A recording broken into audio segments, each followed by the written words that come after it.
Hello, everyone. I'm Jean-Claude BeyondMystic, and welcome to this deep woo episode entitled World of Enchantment with Catherine Edwards. You can find her work here at Catherine Edwards on YouTube and also at catherineedwards.life. Catherine, welcome back to the show.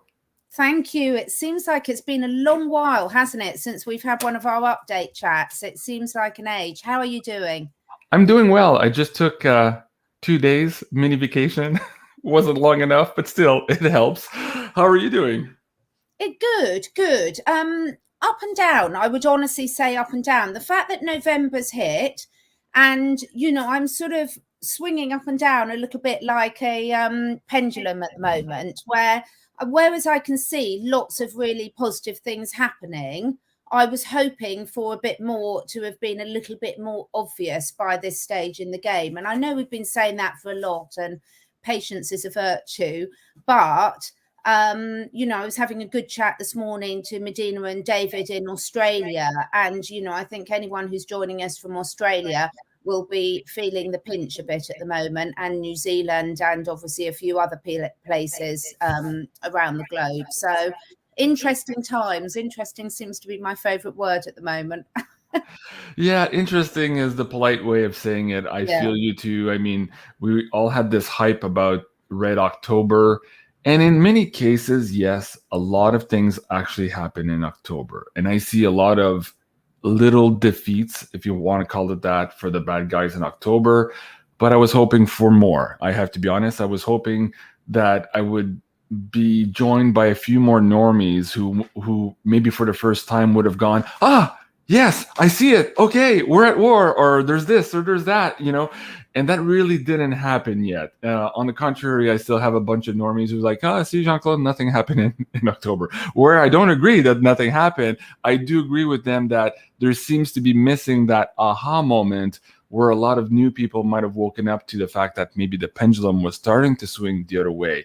I don't see it right now. So, and I agree with you. I've been up and down pretty much all of October myself, trying to follow all this stuff, stay encouraged, stay vigilant in what I think I know, because again, there's so much disinformation out there. It's absolutely crazy to try to navigate through all of this.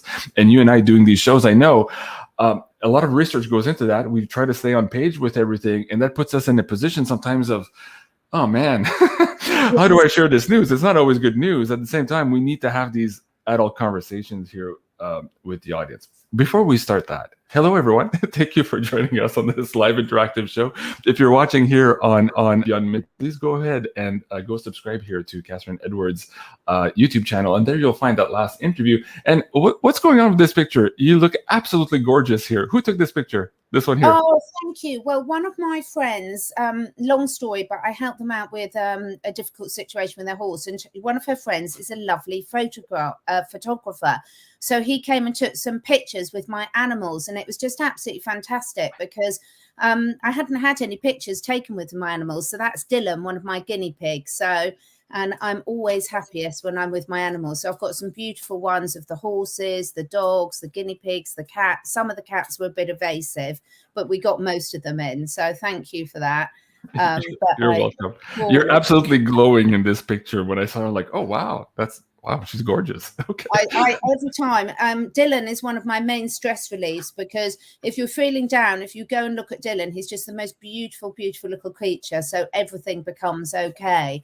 But going back to what you were saying before, I think it's really, really good that we can have these honest conversations and sort of say, look, we're still questioning, because all our conversations up until now have been very much about keeping an open mind, keeping a questioning, keeping using all our senses about what's going on around us, because we know that what's been happening we're very well aware now that all of us since birth really have been subject to a lot of mind control. And I think it's really, really important that we keep that in the forefront of our minds with all the information we're coming, because you and I, we share information and everything, and we try and keep up to date with everything. But there is a lot of misinformation on both sides. And I get that when you're in a war, you have to keep certain things quiet, but there's still a lot of, no, don't believe that person, don't believe this person, this has happened, that has happened. And really, we can't back a lot of it up at the moment. Mm-hmm. I know. And, I've been saying this since the onset of having my show. Listen to everyone, follow no one, right? And I've always tried to encourage not setting up these little echo chambers. And again, because people are leaving the echo chamber of the mainstream media, coming here looking for alternative news. And if we, as show hosts, try to exclude people who have different points of views, then we're guilty just the same as creating another echo chamber. So I've tried hard not to do that. I've gotten in trouble quite a few times this year because people just they got angry at me. It was like, well, how can you have this person on and then this person on and they have juxtaposed views? I'm like, oh, isn't that the point? We're trying to figure things out. So I hear you, and it's frustrating, and especially probably frustrating for the people who are just now kind of waking up to this. Most of your audience and mine, they've been at this for a while, and they're still struggling some days because weird things happen, and we're like, oh man, that one hurts. I thought I had that one solid, or I knew what was going on this particular thing. So, but imagine the people who are just now reshaping their worldview, and they're grasping to hold on to something, and every day they might see a show host say, hey, don't listen to that one, or that one's this, or that one's that. I could see how that absolutely frustrating that is. The only thing I could say, guys, is don't stop. Really don't stop. You have to question yourself. I know it's difficult. You have to question yourself. You have to question everything you hear. Don't take anybody's word for anything. You have to internalize it and feel it for yourself. This is the world we're in, because if you stop now, really what you're doing is disconnecting. And if you're disconnecting, how the hell can you defend yourself towards what's coming and what's going on if you have no clue? So that's the opposite end of the spectrum. So yes, maybe there's some days where you need to disconnect to just recharge your battery, go outside in nature, go hug a tree in the back there somewhere. I agree with that, but don't completely disconnect from alternative sources here, because you'll be at a disadvantage. It was Mark Twain, I think, who said, if you read the newspaper, you're misinformed. What was the other one? If you don't read the newspapers, you're uninformed. And if you do read the newspapers, you're misinformed. So, it's complicated. And that's even more true today. So I don't know. What would you say to the audience here? Yeah, I think we talk about it a lot, but I think everyone, even the audience today, all of us still need to keep an open mind, that we keep thinking, and everyone keeps saying, when they find out what we know, when we find out, and we have all been researching in these different channels for a long while now. Mm-hmm. But I do think we still need to maintain that degree of humbleness and sort of admit that there's lots of stuff that we're probably not seeing, because if we were, we wouldn't be having this dilemma if we were seeing it all from either one side or the other. Mm-hmm. And life is complicated, and there's so much going on that we're not aware of. I think, that even within the people that are watching this thing, there's some people that believe. There's this whole long list of people that have been, I'll be careful with my words, and then there's other people that don't believe that. So there's all these different shades of grey in terms of understandings and beliefs within that. And I think it's really important for us to know that most of the time, we don't know. Mm-hmm. We can have a strong opinion, we can have a strong feeling, but until we've really experienced something firsthand, a lot of it we are still guessing. Now, we might all have different levels of intuition, different levels of channeling, different ways of tuning into the situation. But when we're sort of talking about all these things have happened as fact, I think that can be just as dangerous as the sleepers that are talking about the things that we ridicule as fact. So I'm wondering whether part of it is the fact that we as a community that are doing videos like this, watching videos like this, I wonder whether there's something we're missing on that score as well, that not quite keeping an open enough mind. And I wonder if we're slowing down the progression to that to some extent. I beat myself up every day with that, thinking, okay, what piece of the puzzle am I missing? Because I still don't get it, right? And I've done a couple of shows on this. Like I maybe have 80% of the puzzle, maybe, if I'm lucky. But I know there's a big chunk I don't know. And so every day I keep thinking, well, what am I missing? What am I not seeing? Oh my God. Like I'm trying to protect my family too. And it drives me absolutely nuts that I can't figure it all out. And that's because we are in this thick fog of woo. And so I say that to the audience too, like, I don't know. I really don't know. I'm trying to figure it out. Sometimes people get angry with me because in the chat they'll say, well, I know Mr. T did that. Yes. I'm like, how do you know? Yeah. Because the board said so, the 17th letter said so, because you heard it on the news. Like, how do you know? Are you inside the group? Like the 12 maybe people who actually know what's going on here on this planet? If you are, okay, good for you. Come on my show and let me know what the hell's going on. But if you're not, I would suggest to you, you don't know. You think you know. You've heard other people say they know. You've heard other people repeat other people, and this is the problem. They're all repeaters of the same information, and suddenly they're all saying, oh, we know this is a fact. Mr. T is doing this or Mr. B is doing that. And I'm like, well, I don't know.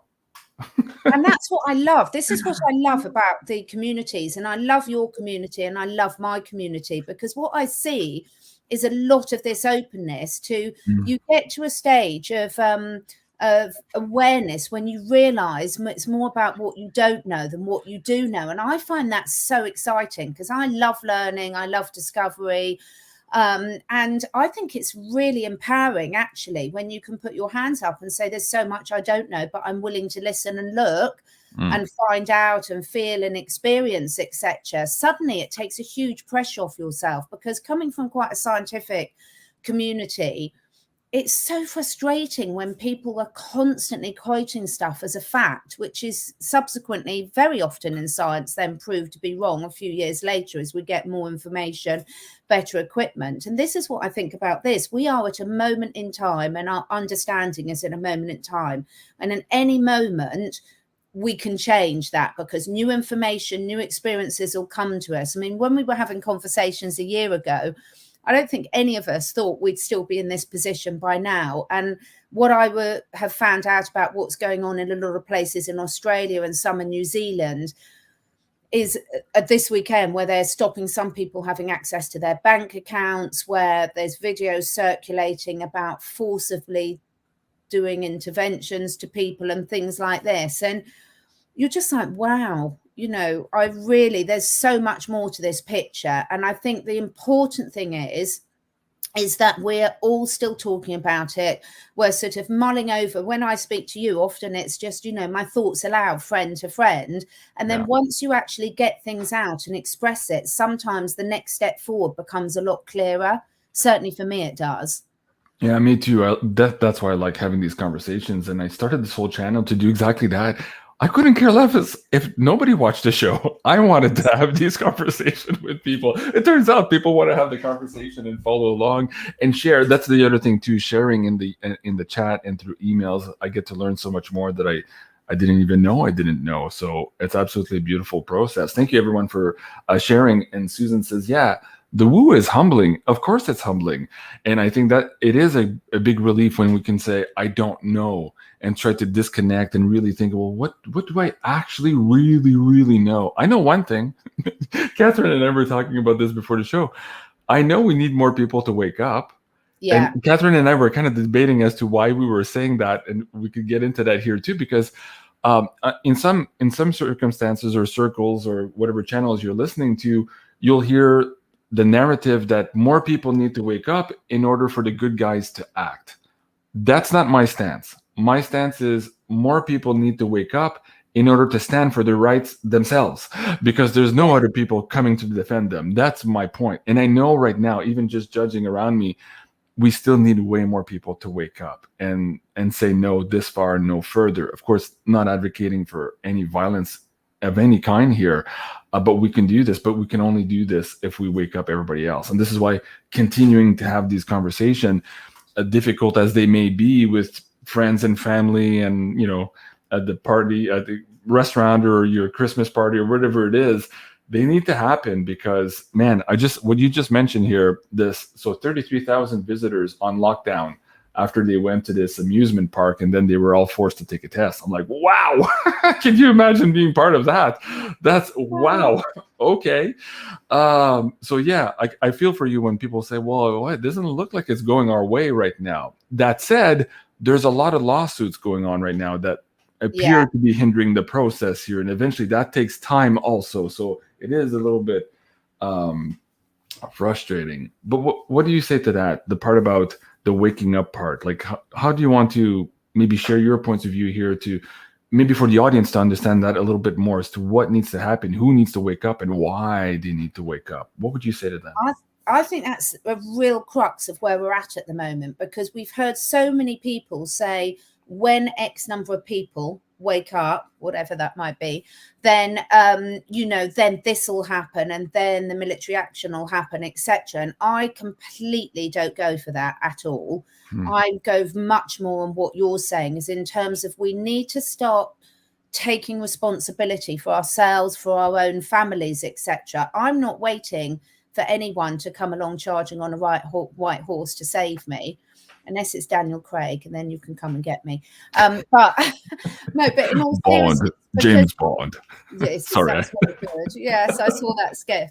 But it's so important, because what we've got to realize is we all talk about the connectedness. Everyone in the spiritual land, we talk about we're all connected. We talk about energy can't be created and destroyed. We talk about the flow of energy. And yet so often we then can fall short ourselves of actually taking those brave decisions. And for me, I just think it's really, really important with an open mind to keep asking those questions.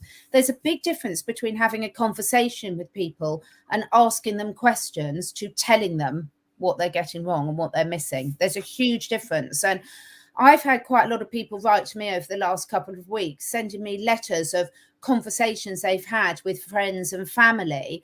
And actually, quite frankly, I've been horrified, because if I was a friend and family, I wouldn't react very well to that style of communication. Because if the opening sentence is you're wrong and you're blind and why can't you see this, and you've almost closed down a conversation happening to begin with.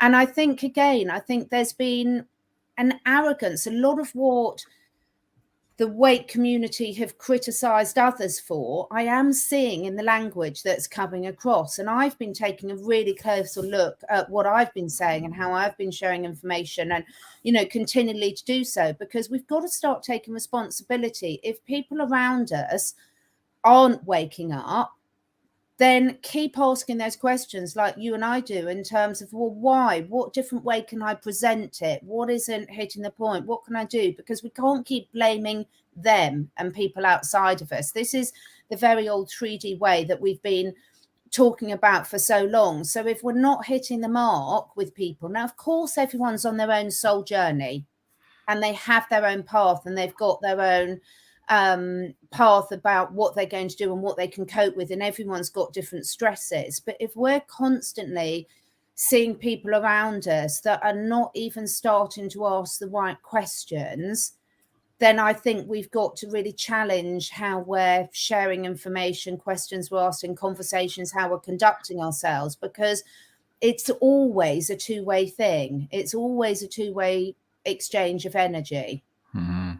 I have to say, admittedly, when I started waking up, I probably sounded a little crazy trying to wake up people around me, and probably way too aggressive, right? But you're so passionate when you just wake up, you still maybe have some anger. Oh my God, these effers are lying to me. Maybe they're lying about this, right? And so you get into that negative mode, and you probably scare more people into not listening than listening. So I find that humor now works a lot best, or this somewhat detached emotional aspect works a lot best. And speaking of humor, Lakeside Laura says, "Oh, Jean-Claude cracked me up on his comment, Janine, about mix." He still has some dingle in his dangle, I think is what I said. Yeah, that was funny. But again, see, it's all about maybe changing the frequency of your language. There's a guy out there, Awaken with JP, and of course, he's really, like, when you think about it, changing so many minds here with humor, because I've had more success waking up normies sharing his videos than sharing videos of XYZ truther on YouTube, because this way it's like comedy, but it still makes them think. It maybe take a little bit longer, but it seems to be working.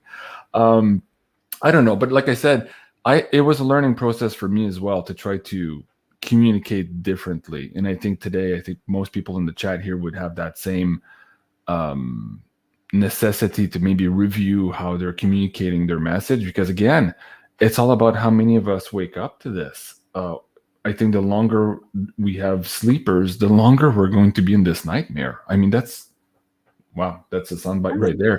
But you know what I mean? Like, it's like, what? But how do we do it? How do we do it at this point? Because I was so surprised at a party last weekend of some of the discourse and like the level of like brainwashing to the point where I thought they were making a joke. Exactly. And I was like, and Sarah and I were like, oh, he's not joking. Oh my God. Okay. What do I do with that one? I just kind of like, I was completely dumbfounded. I mean, I get there are people who are not awake, but so brainwashed to the point of him saying the things he was saying. I was like, wow. So I wonder, like, for the people in the audience watching the show, have you, maybe you can give us your comments. Have you found that you have been able, or you recognize that your approach needs to change? And if you change your approach with people around you and you've had success, let us know what that approach was and share that. So here in the live chat, but also in the comments after, if you're still watching the show on repeat, because a lot of us might get cues and clues from other people's experiences.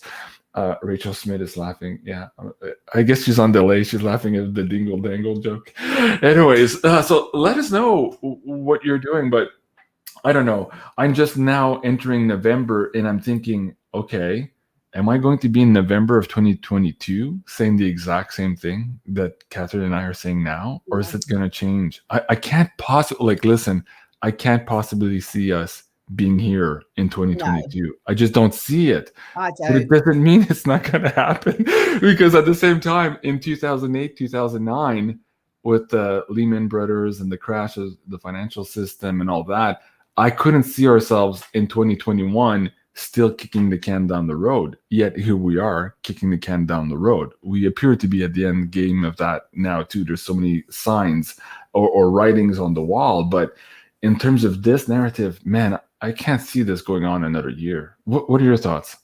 Well, I really don't see it going on another year. And I'm seeing some really good sort of comments in the chat. But I think one of the things, again, I don't know, there's something definitely shifted in me massively over the last couple of weeks. And I think it is this awakening that that a lot of the conversations that I've heard from my friends and colleagues that are on the same wavelength as the people here and as us, I've suddenly realized that how actually stuck in our belief systems a lot of us are. And so I'm seeing comments going through like, they can't wake up because they're not to the same vibration. Well, we all know energy is contagious. If you have two tuning forks and you've got one going off here and you've got one down here, they'll equalize in terms of frequency. So that proves my point. Again, it's like we've got this belief that poor little things, they're down here and they can't wake up energetically. But all that says to me is we've got to do more to raise our own individual vibrations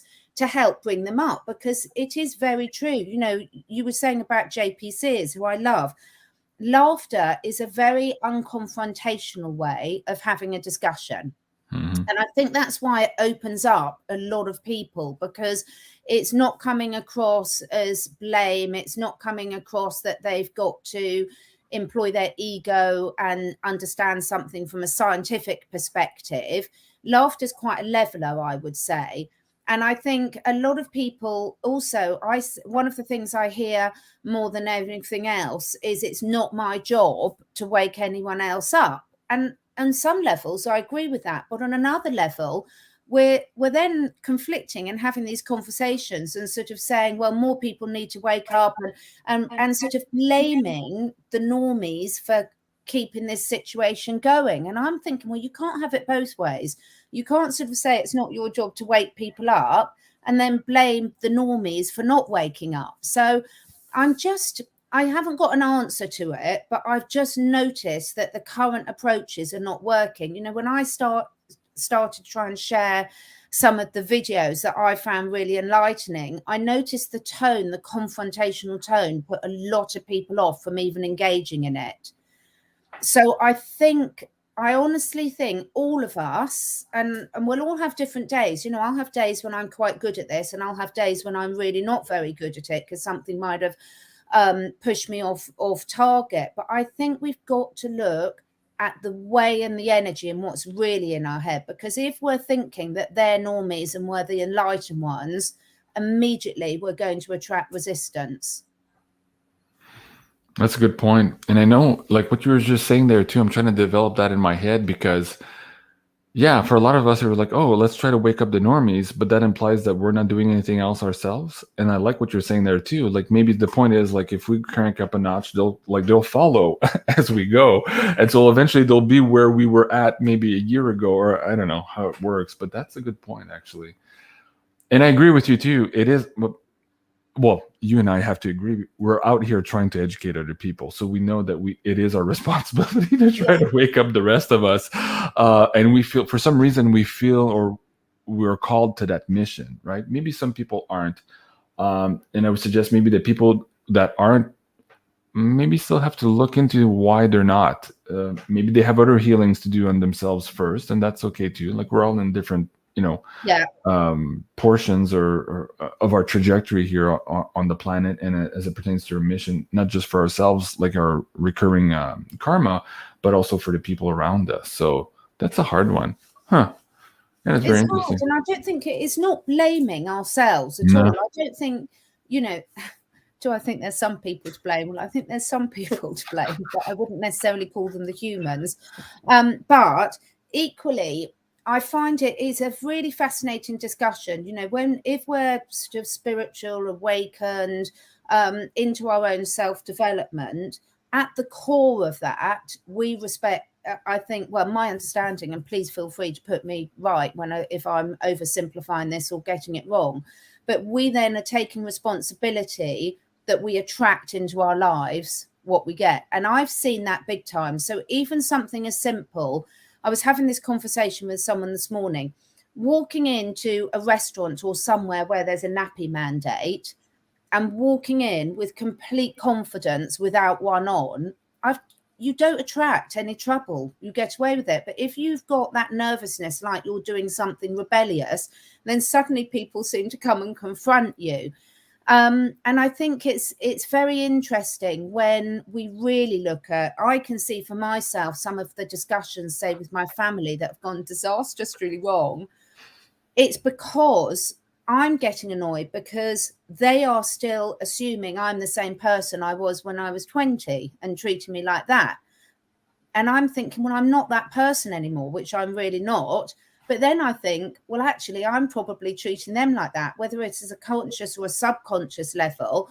I've got my beliefs about them and their beliefs and everything. And actually, if you go in, I tried an experiment and I went in with a completely different attitude of completely openness from the heart. And I did get a very different response.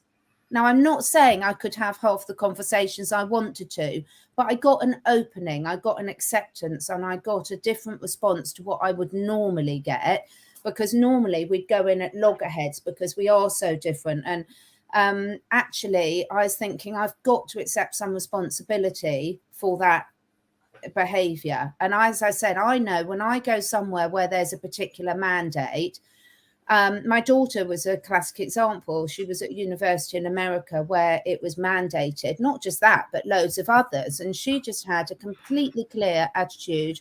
I'm not going to it. I'll sort it out. I'll sort it out very gently. And I was all ready with all the legal documentation and all the stuff that I could have gone in. And she said, no, I'm going in gently first. And yes, it took a few attempts, but she absolutely did it because her boundaries were 100% clear. This is not negotiable. I know I'm going to do it, but I'm doing it from a place of understanding where I'm going to make your job as easy for you as I can.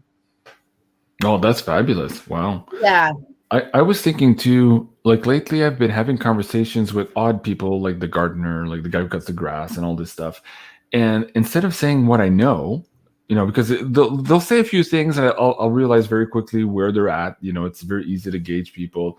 But they'll say something, I'm like, okay, there's openness there, right? So they'll say something that's odd to them, right? And I figured, okay, let's just talk about the things that are odd. So I'm not questioning you, your beliefs. Did you take the right decisions? No, none of that, right? I'm not accusing anybody. And then I put it all on me. Well, I find it odd that such and such whatever doesn't make sense. Or I find it odd that that politician lied to us because 2 weeks ago he said this and now he said that. So which is it? I'm confused. I find it odd that blah, blah, blah. And then they're like, yeah, me too. Yeah, me too. I'm like, right? And then so we're having this conversation where exactly on the same things, that things are not as they seem. And so we kind of leave it on there. We should mull it over, because if things are not as it seems, what the hell is really going on? Maybe we as humans need to figure things out, because I'm tired of this. Like this has gone on long enough. And that is so, like, everybody went, oh yeah, I'm exactly with you on that page, right? As opposed to telling them all this, the list of 10 things that you could say that would completely shock their worldview. At least you're talking about the inconsistencies to a personal level of how, like, I was frustrating with them, or I got duped, or I thought this and I thought that and I was lied to. Then suddenly that was not offensive to them, or it was what's the word? They could associate that very clearly also, because of course, I mean, the mainstream is lying every day now. I mean, it's just it's Let's Go Brandon is the perfect example of how, oh my God, they're trying to what's the word, gaslight you on the 6 o'clock news, telling you it's Let's Go Brandon, when in fact it was something else. Everybody knows what it was. So it's like, okay, so when you talk about that level, then suddenly people can have a conversation with you. I don't know, is that a way to move forward? Maybe it's one of them. For some of the people that seems to work. But how fast does that work? I don't know. That's the problem. It seems to me that we're running out of time here. Again, you just mentioned New Zealand, Australia, what's going on, because that's going to be moving west. It's going to be hitting you, and then it's going to be hitting us in Canada here too. Like that's the plan, right? So where do we stop this dead in its tracks? I don't know. I was talking to Clefide the other day, and he says, he says it's 50-50 right now, but he thinks that England could potentially fall the way Australia and New Zealand did. And like, oh man, that's not good news. But then again, if they fall, okay, so what's next for Canada? So that was kind of, I'm trying to map up the next 3-4 months in my head here. So what are your thoughts on all of this here too? Are you seeing, go ahead. Well, I think your approach of looking at things that are odd is really, really important. And they're going to then point out things that we haven't even noticed as well. Because when you're completely set in your belief, then, you're not open. At some level, you're still not open. And whether we like it or not, things are not happening fast enough for all our liking, because things are progressing to a level that is causing a lot of people now some serious distress in their lives. And so we've got to try something new. So I think we should just be trying these new things out and sharing very quickly amongst groups like this what is working, what are your successes. And I think also just being an example, once again, when you're recovering really quickly, if you get ill and you recover really quickly, you share what's worked for you. If you're keeping yourself healthy despite all these things going on and everything, you share what's good for you. Be an example of what people can do, not what they shouldn't do. Because I think when you tell an adult things that they shouldn't do, you automatically come up against resistance. Whilst if you're sort of sharing some things that have worked for you, then you might just be, I've seen it time and time again in the holistic work that I do with my clients. You plant those seeds, and then when they need it, they water it and it grows. Now, we do need to speed it up. We do need to speed everything up. But that's why I've been thinking, God, we as a community of people doing chats like this have got to somehow change our approach, because the one they're doing is blatantly not working at the moment, or not working quick enough to make a difference. Because we could stop this so quickly. We know the mandates are just mandates. We know that if enough people just turn around and say no. So just before we came on, I saw that an Illinois judge has suspended the requirement for Chicago police to be. And then we're seeing other people put back the passports. So we are seeing where the resistance rises up. We are seeing quite a lot of good successes, but we're equally having a lot of areas where there isn't this resistance and pushback, and therefore they're being pushed into it. So I think share suggestions, guys, share what's working for you. share the positives and ask in an open manner, share humor, share it in different ways that we haven't done before, because you will reach people if we try and change our approach. I'm sure of it. One thing you just said here too, let me bring up Andrea here. That's the link to donate to Catherine's website here, guys. Please do well go. Done, Andrea. She's on a train. I'm surprised she didn't have the internet. Andrea's on a train. Please do go and support Catherine's work here. What you just said also about staying open and being in that conversation of what's weird or what not to, and really being open in, because I learned a lot of things. You're right. I learned a lot of things that way too, because I know what's weird for me, but I mean, I live in my life. I don't live in everybody else's shoes. So I don't necessarily know. I can't possibly know. But I was talking to this restaurateur and who got the jab, and who's a little bit frustrated because now he's the police. He has to monitor who comes into his restaurant and all that. But I was having a conversation with him about what's weird. And I wasn't talking about the restaurant business. I didn't want to cue him on that at all. We were just talking about stuff in the news. And he was like, yeah, I know, that's weird. That's weird. Like, it's so weird. It doesn't make sense. He says, not good. I'll tell you one better. He says, well, since they introduced this mandate last month with the paperwork, he says, technically, everybody in my restaurant is safe, right? Because they all have the passport. He says, well, tell me this then. Why hasn't the government lifted the capacity limits on my restaurant? If everybody's safe, I should be all back to capacity with 100, like all my seats available to the restaurant. They haven't done that yet. So he says, has nothing to do with health then. There has to be something else. I'm like, right? So this conversation about, I don't understand this. Maybe you can help me figure it out. That whole thing, he brought to this conclusion to his head too. Like, wait a second, this wasn't about health. They're trying to stifle us. They're trying to shut us down for some reason. For some other reason, I don't know. But still, that's what he got there, and you could tell after that he was like, "Huh, I don't like that." So it's like, I know. And it was a brilliant example of what you just said, how this conversation can open it up. Yeah. And it was speaking again in Australia. So there's two big instances where two quite big gyms, and you can only go in and use the gym if you've got a passport and been double. And yet they'd had mass outbreaks, so they'd had to close the gyms. And then suddenly these young lads were saying, well, hang on a minute, everyone in here has been there, and they're still closing us because we've had an outbreak. How does that happen? And it's like, these are the things that are going to ask questions. And all the way along, we have been told by, the 17th letter of the alphabet and other groups, things like this, you cannot tell people, you have to show them. And I am seeing that come into fruition in terms of actually, you do have to often show people. Unfortunately, we seem to be a little bit thick-skinned on the human side of things, where we can we can touch that hot ring on the stove one too many times, and then you really burn yourself and you think, but that's a perfect example. And I think the lawyers that are coming out are doing a brilliant job. I was listening to, we've got a brilliant lady. Oh my God, if anyone, Anna de Briseret in UK, she is amazing. And, when you hear how eloquently they do it, and what I love is when she speaks, she's got this brilliant gift of speaking in a very straightforward way and unemotional.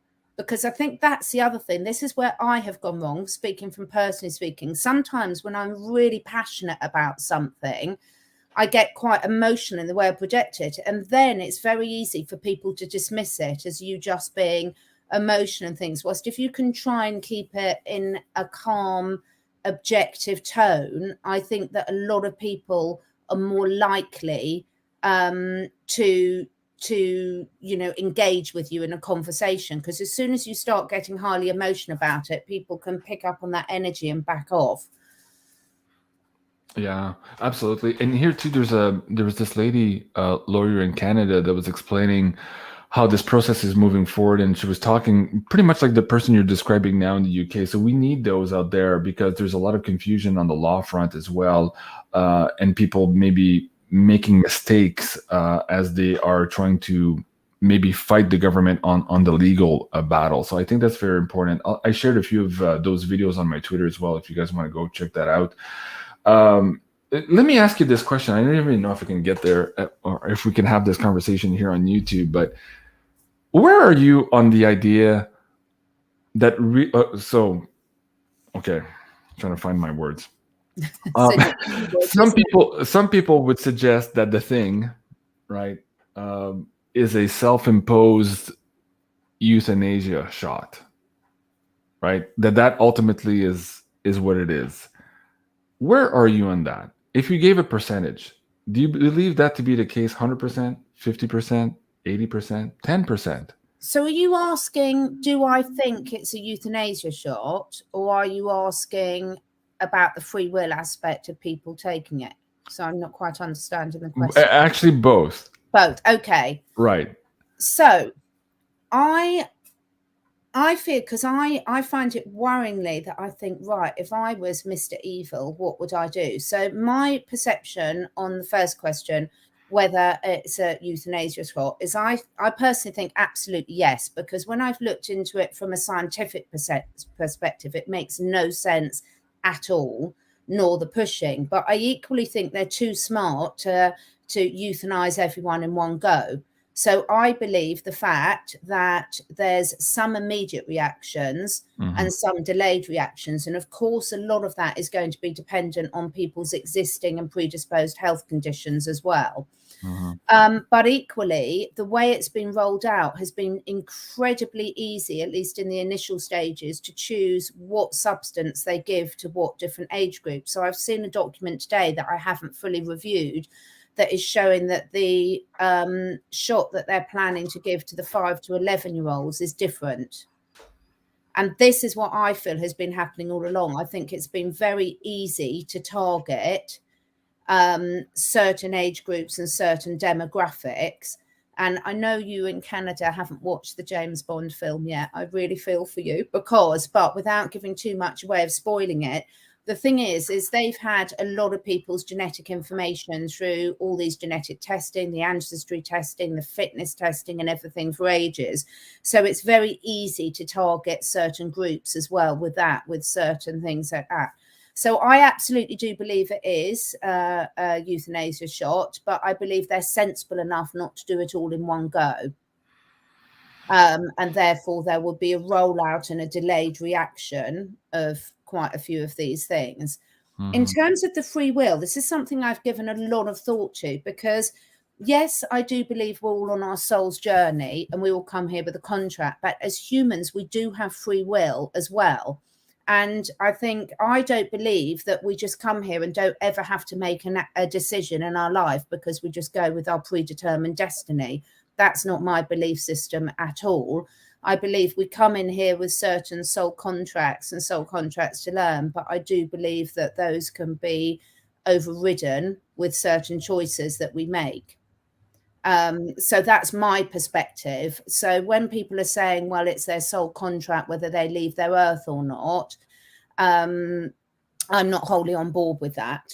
I can see some perspectives of it, but I equally think that the free will side of things, we make conscious or unconscious choices every minute of every day.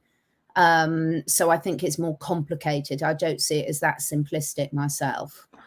Okay, so I'm pretty much tracking with you on everything you just said. So on the first front, is this a self-selective euthanasia shot? Unfortunately, I think that's the answer. I mean, if you look at all the evidence that's presented to you, if you take that out of the equation, nothing makes sense. If you put that idea back in the equation, then suddenly you're like, oh, shit. Okay, that's what they're trying to do. Yeah. And this is where I think a lot of people kind of get stuck, or they get hung in this developmental process here of trying to figure out their next step, because their mind wants to go, well, how can that be? I wouldn't do that. Who would do that? Right? Yeah. They get into that, well, that's not possible. Well, wait, is it possible? And then they kind of get stuck in this weird feedback loop of, well, wait a second, can it actually be that diabolical? Is that actually what they're doing? Because if it is, I have to contemplate things here that I haven't thought yet. Yeah. So right, maybe we can get into that here. We're already at 44 minutes. So let me just backtrack here to the part about free will. I agree with you there. I think it's much more complicated than we think.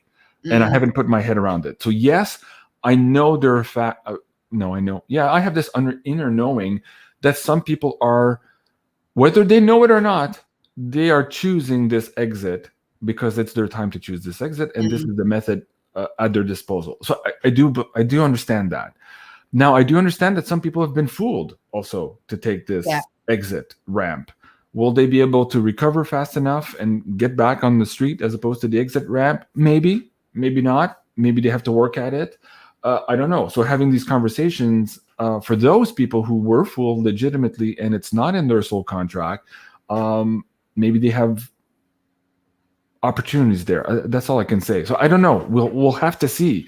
Again, I'm not in that camp, but if I were, I'd be, what would be the word?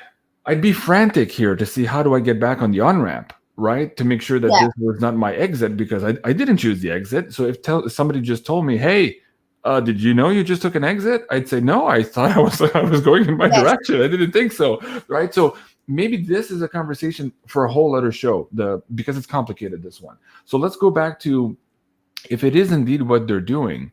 Now, there's a character out there. He's been on my show. He's been on your show, Cliff High. He's quite controversial at times, quite funny, and absolutely brilliant. Some people say he's crazy, but that doesn't mean he's wrong, right? And he says that too. But in this last video, Woo Up, you could tell he's frustrated here. And kind of like you and I too, we're seeing a lot of emails. We're getting a lot of things. Hey, things are not moving. We're frustrated too. And we could see it in our audience too. There are people who are frustrated. But Cliff was particularly frustrated because he has been for a long time on the page that this was a self-selective euthanasia shot. And this was in fact war. And it's the last war and what he calls the unannounced war. Every other time we had issues, whether they were orchestrated or not, we were told by officialdom, hey, now we're at war, you guys got to go do this and you'll suffer the consequence from that. In this particular case, we haven't seen that yet, and that's the issue. If you go outside this morning and you look at the clouds and you see black clouds, your brain's going to go, oh, black clouds, I need to bring my umbrella. It might rain on me, right? So here, the black cloud has been obfuscated. We don't know there's a black cloud. So a lot of people are walking outside without their umbrellas, not knowing there's a storm front, or in this particular case, that we are at war. So maybe that's the question here moving forward for these conversations with other people too, is to try to find a way to communicate to them the correlation between wars in the old days, when you talk about food shortages, riots, curfews, lockdowns. These are all words that seem to appear in wartime, right? So if maybe there's a way, maybe there's a JP Sears watching this right now who will find a funny, cute, innovative way to use all those words to correlate that in people's brain, to break that cognitive dissonance, to realize that we're actually at war. Because once you do that, again, just like if somebody told you, hey, you just took an exit, did you know you took an exit? If you knew you were at war, then you might not be planning that same Christmas vacation, or you might not be planning this whatever you were about to do. You would think, whoa, wait a second here. If that is actually true and it's coming here, or it's already here and I just haven't noticed yet, how do I protect myself, my family? How do I get out of harm's way? Then suddenly the whole discourse changes. And I think, of course, this is why this is so insidious, this self-selective euthanasia shot, because most people don't know they're at war. They're not bringing the umbrella, so they're not protecting themselves, essentially. So what are your thoughts on that? How do we have this conversation moving forward without triggering people into deep despair, a fear? Because, again, this will trigger a lot of fear. Yeah. Right? Cliff's video, you can see from the comments, a lot of people were triggered into fear. Yeah. But maybe that's part of the waking up process too. I don't know. We all have different bandwidths in which to communicate this information and to get it through a global consciousness. What are your thoughts, Catherine? I think the thing is, we're all in a different level of belief system. So my belief system is I 100% believe that for anyone who's taken it and has regrets, that there's a lot that can be done to do that. I believe that healing at a quantum level, I'm not talking about med beds, I'm talking about the power of our own mind, that can actually achieve amazing healing. And we all know about the placebo effect, but there's also the nocebo effect. And the worry is, if you tell people that they have had a death shot, then a lot of people, the fear will become a self-fulfilling prophecy. So if you tell someone that they're going to die within 6 months of cancer, that normally happens. So I think that it's really important that the message comes across as a choice. So if you choose to want to change your trajectory, here are some of the options open to you, and these involve you doing this, this, and this, not some savior coming along on a white horse who's going to give you another shot that's going to reverse the effect of the shot that you first had. I think when you take accountability for it, to me, it's almost the same argument, JC, as we're talking about, do you give forgiveness to some of the people that have been involved in the really nefarious activities? So we know that there's a whole degree of, whether it's people that have taken the clot shot or whether it's people that have been involved in hideous dark cults, some of them have been born into it. Some of them have been abused and mind controlled from their day of birth or from very young ages. And therefore, you've got to ask, I would put that in the same thing as how much free will have they had? And when they've got to a stage where they've come out or had some awakening from the mind control, have they made different decisions about their life? And we've seen very clearly that some people are able to do that. And so I think, again, with this euthanasia shot, which I truly believe it is, I think it's been very cleverly staged. I don't think they're all the same at all. I really don't. I think that's why we're going to see things happening in stages. Is I honestly believe that anyone who's had one and truly thinks from this day forward, I'm going to take control of my own health, I think there's masses that can be done to override the effects. And I personally am very confident in that. But for me, and this is purely my belief system, is I feel it's all about personal accountability. If you're prepared to take on the responsibility yourself, then I think all those tools and healing will come to you. If you're going to still have the attitude where you're going to pass over responsibility for your life to someone else or blame someone else, then unfortunately, my personal belief system is you're unlikely to be successful in your healing. Okay, well said. And I have to agree with you. I mean, again, it's not always been popular on my show to say that there's no external savior and nobody's coming to help you. You are the cavalry you're waiting for, but that means you have to be self-responsible. Same thing with your finances. And maybe we can end on that here. We have about 8 minutes or 10 minutes left on the show. Going back to Cliff High, he was on my show last week, and he was talking about this Nasera Jacera concept and the quantum financial system. And in his point of view and in his research, he absolutely does not think that that is anywhere remotely in the cards. That what we're seeing right now is going to be the last war, as he said it. And it is the biggest opportunity, on the positive side here, it is the biggest opportunity humans have ever had to get this bug off our back. And we're showing examples of that now. But he said after that, we are rebuilding this organic human economy, not what all these guys have been trying to processize here for maybe the last 20, 30 years. And he's convinced about that. And he was very adamant about that on my last show. And it did cause quite a few comments in the show. But for some people, that was very, very frightening to them because they've been following people for the last year or two saying that everything's going to be all right. Everybody's going to be rich with this Nasera, whatever it is. And that it's going to be abundance for all. And you can just sit back, relax, and do nothing. And so what do we say to the people who, again here, whether you just talked about the health, but for their finances, who are under the impression that they will be better off doing nothing and expecting the nanny state or whoever the good guys to come and fill their coffers after all of this transition is true? How do we have that conversation? It's so hard because people, some people are so attached to that happening. I think, again, it's the same thing. It's like if you're waiting for some new financial system to come in and transform you. I've had this difficult conversation with quite a lot of people that have contacted me over the last couple of weeks. And I'm just like, they're like, when Nasara and Jacera happens, I'll do this, they'll do that. I say, start doing it now.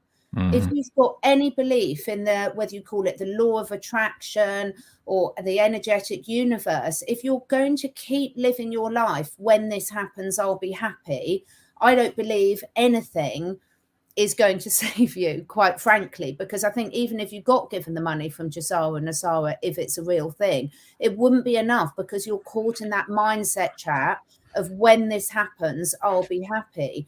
I'm of a firm believer is take action now. So visualize, work on and put energetically out there what you want, and then take inspired action towards it. And if you realize you're going on course, of course correct, because we'll go down blind alleys and we'll get things wrong. So on the financial system, I have personally decided to not think about it. I'm not holding anything up in my life based on the fact that the financial system is going to change. If there's one thing that's a few things that are certain in this life, is everything's going to change, and our current physical body will die at some stage. I don't think we die, but I think my physical body will change, and has changed many times in the past. So I think, yes, people can take different decisions that make them feel positive, that they're taking control back into their own hands. So, for example, for me, that is physically holding, say, gold and silver, or cats and guinea pigs. Land would be my preference. Both of them in equal amounts. In equal amounts, and I know what I value most. But, actually, in all seriousness, if I had any money, I would be putting it into land, because land, I can grow my own foods, I can support people, I can support animals, I can support a healthy living style. But I think there's been too much focus on these new things coming, which we just do not know. And there's been so many people caught in this, when this happens, everything will be okay.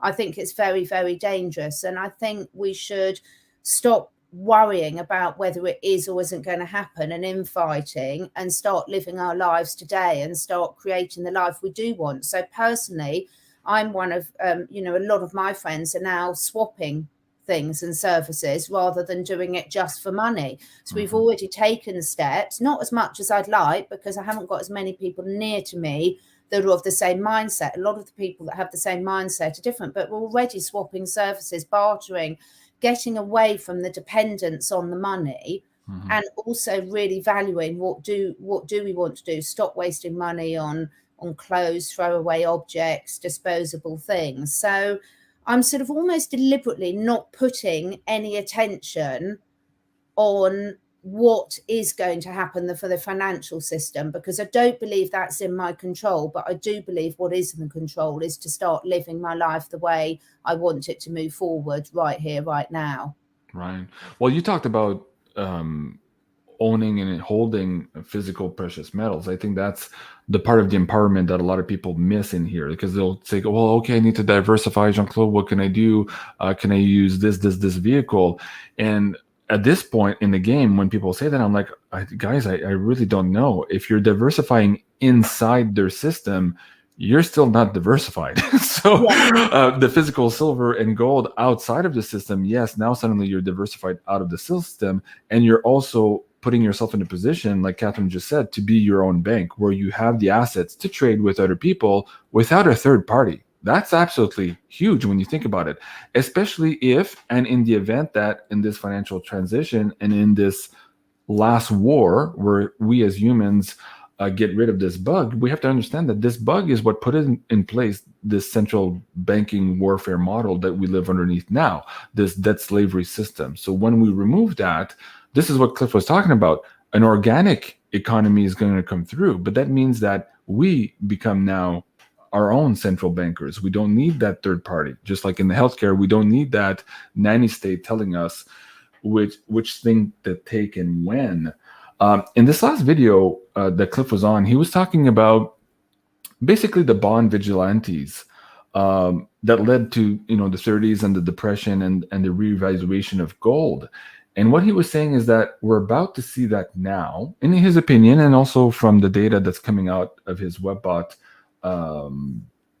predictive linguistics. He's saying that he believes that China might be the ones this time around that revalue gold here in order to get out from underneath the bond issue they have with Evergrande. And in that same phrase, he said, but here's something else. In the 30s, we didn't have another avenue. We only had the physical gold and silver, in some extent the bonds. But when the bonds crashed, everybody who made it through to the other side were in physical gold and silver. Yeah.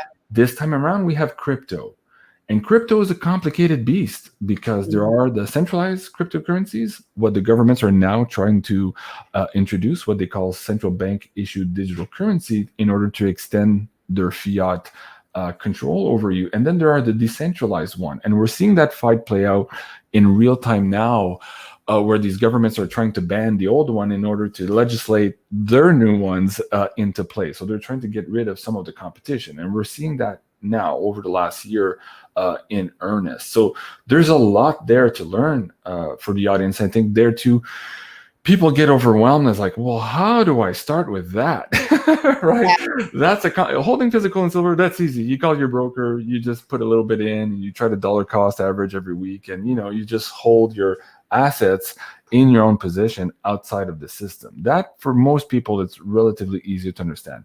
The crypto thing is a little bit more complicated. Janine and I have these monthly shows where we do the Beyond Crypto Woo. We explain all of this in some detail, and we track some of the ones that we think are going to make it through here. Because again, whether it's Cliff and other analysts, they know that a lot of these cryptocurrencies are going to fail. So if you're going into this too, you really need to educate yourself. Just listening to somebody else telling you this and this and that is not going to cut it. If they're telling you the why of things and why things are going the way, then you can make those decisions for yourself because you understand the game, so to speak. So I think that's really big right now. So what would you say to people right now on that front in terms of crypto? Where are you with that? Where's your audience with that? How do you think that is part here, maybe of the system here, to flow through some of humanity here as we transition to whatever it is we're going to? It's an area that I really haven't got into at all. I've got a couple of good friends that are massively into it, and I know you're very, very knowledgeable. And the reason I haven't is because my lifestyle is out and about, looking after the animals, looking after my family. I'm incredibly busy out and about on the land sort of most of the time. And so when I've got time to research, it hasn't drawn me at all. It really hasn't drawn me at all. Every time someone mentions Bitcoin to me, I get a repellent feeling. And so I have to listen to that. Now, I'm not saying that there aren't cryptos that I think are going to survive and going to be really good. And I think for some people, everyone, I think the fundamental point is all of us, everyone here on the show, everyone has got their own piece of the jigsaw puzzle. We need the really intelligent. There's a lot of people that have been bashing the people with multiple degrees. We need the Judy Mikoviches. We need the lawyers. We need some of the brilliant doctors. We need the people that understand crypto and are looking into that. We need the people that are into natural health and natural remedies like myself. We need the people that know how to garden and set up land and do without pesticides and detox the bodies. All of them, that's just a fraction of them. We need the people that can home educate. And I think everyone has their place. I think there's some brilliant people, you included, on the crypto side of things, who are very tuned in with their intuition and are looking at it from a logical point of view, but also using their intuition. And those are the ones I would follow. The pure reason I haven't got into is my priorities up until now have been very much on, and continue to be, on the natural health and empowering themselves through the health side of things. Right. And I'm not drawn to the wealth side of things. Perhaps I should be, but it's just not my expertise, and it's not where my passion lies. So I'm very happy for other people to hold that passion. And I think, again, go with what's drawn to you. I am trusting that all the inspired action I'm taking in the other areas will mean that I will be okay moving forward, supporting my animals and everything financially. But it's just never been a focus of mine. And I think this is where you've got to be true to yourself, because if we were all into the finances, if we were all into the natural health, if we were all into the gardening, it wouldn't work. We've all got our unique skills. And that's where it's lovely that we can know that we can go to someone else and sort of says, okay, what do I need to be doing in terms of this? So I think there's good and bad ones. Like I said, I think there's ones that are going to survive. I definitely think the financial system is going to very quickly, very soon, I feel, completely transform. But what that looks like, in all honesty, I've not put any attention on, because I just trust that either this is all going in the right direction, and in which case we're going to be all right with that, or it's not, and in which case we're not going to need money where we're going anyway. Well, that's a good point, because I've said this with Janine on quite a few shows. I think humanity at some point is going to know money. Like, right, with technologies coming out, free energy, all these things, eventually we don't need money.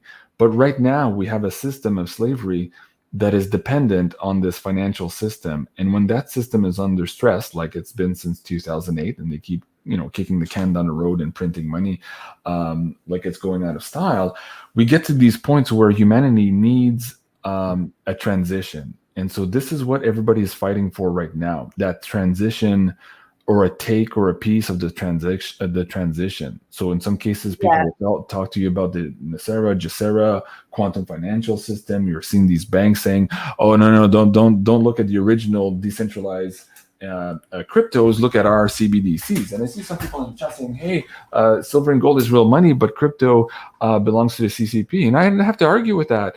In some cases, yes, absolutely. In some cases, absolutely not. And again, this is the education. I think this is what scares a lot of people of really thinking about crypto. And again, here's what I feel. Just judging and reading and looking at governments' moves over the last 10 years, it's become very, very clear to me that whether I want to or not, our governments are going to a cryptocurrency model. Yeah. They are. I mean, so there's no other way about it. You are eventually going to be forced. Yeah. And this is perhaps why the passport is there. Okay. It's an initial step into that system, just so you know. That could be a whole other conversation. But we're eventually going to be forced to use crypto. And then when I came to that conclusion, I said, well, if I'm going to be forced to play in a game, I might as well know the rules of that game. So I started studying this in 2013, 14, to the point where I got confident enough and had enough knowledge to be able to share that with people. So I was teaching this stuff in 2015 and 16. And in those days, Bitcoin was like $300, $400, $500. Now it's sitting at $64,000 or whatever it is today. So there's value there in learning the rules of the game before it's imposed on you. And this is what I think right now is happening. We're seeing the imposition now this year, how quickly these governments have imposed things on us without our will, without our consent, in many cases without legislation, right? Through the boots of their thugs. So I'm like, okay, when is that coming here for the financial system? Are we going to like it?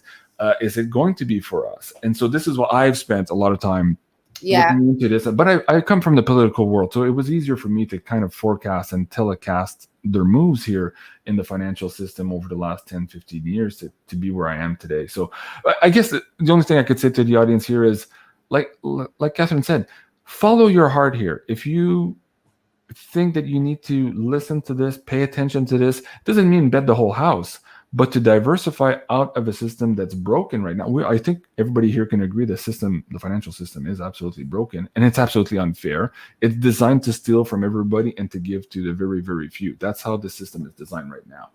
And so, I am going to, just to add to that, I am just at the stage where I'm doing it because I've just sort of freeing up some energy to do that. And I know where I'll be going. And I'm not just saying this to do it. I will be going to yours and Janine's deep dives on it, because I want to go to someone that's got your technical expertise, but also got the spiritual side of the tuning in as well, because to me, that's what resonates with me and how I would know. So I 100% agree. We're radically going to change.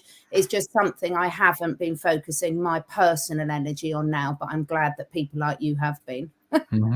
Well, thank you. And folks, Catherine does have a valid coupon code here. It's Catherine Edwards. So if you're watching the show on Catherine's show or on mine here, and you want to give this a try, this is the last report that Janine and I put out together a couple of days ago. It's the Beyond Crypto Woo for October. Catherine Edwards will give you 10%. So Catherine Edwards in one word will give you 10% off. Now, if you're looking at this and you're like, well, JC, that's very good that you're telling me what are the good coins and why and all that, but I have no clue what I'm doing. I don't have an exchange. I don't have a wallet set up. I don't have any of this. And this was the big problem for a lot of people. And so this is what Joe and I put together just this last month, this Beyond Crypto Woo Panic to Own crash course. And it says panic to own there because we're looking at the timeline of the Webbot data that said a couple of years back that we would get to this point now of hyperinflation, and then suddenly the switches would open up on everyone realizing, oh my God, this is the new system. We're going to be forced into it whether we want to or not. We need to learn it. And so Joe and I put out this, it's about 2.5 hours altogether. It's actually more than 2 hours here. The how to set up your exchanges, your wallets. It's like step by step. You can pause at any time. And basically, if you do this video, by the end of this video, you're ready to purchase your first cryptocurrencies and save them in a safe place with the proper password mechanisms, because this is where, again, people who just jump into this make a lot of mistakes. The newbies make mistakes and they end up losing a lot of money here. So that's another product, guys, that could be of interest to you. So I'll put the links down below. And again, that one too, you can get a 10% off. Somebody says, yeah, that course was amazing. We just put it out a couple of days ago in soft launch to see if we had some feedback here, if we needed to adjust. But basically everybody said, yeah, I took the course. I totally got it. I got my exchange. I got my wallet. I got my first coins. I'm safe. Okay. Okay, I'm there. Because otherwise, if you try this on your own, it'll take you hours and hours of research. And then it's like, well, who do you listen to? Is it right? And so this will save you a lot of time and hopefully save you from doing maybe some difficult mistakes there, what we call newbie mistakes in this field. Yeah. All right. I'm afraid I've really got to rush off, Jean-Claude, because I'm off for a birthday meal out and my friends are sitting in the drive hooting at me. Well, happy birthday, Catherine. Oh, I hate. Yes, it's tomorrow and I'm not going to tell anyone how old I am. That course sounds brilliant. That is exactly what someone like me needs. So I will be doing that. That's for sure. Thank you so much for you two for putting that on, because it's so important to avoid it. And sorry I've got to dash off, but I really do now, otherwise I will be in big trouble. Absolutely, no problem. Beautiful having this conversation with you again. And folks, please remember to like, share, and subscribe here on Catherine's YouTube channel. And also go and support her here on CatherineEdwards.life. This was The World of Enchantment with Catherine Edwards. And we'll see you again in 2 weeks, folks. Have a great day. We'll see you soon. And thank you so much. Bye.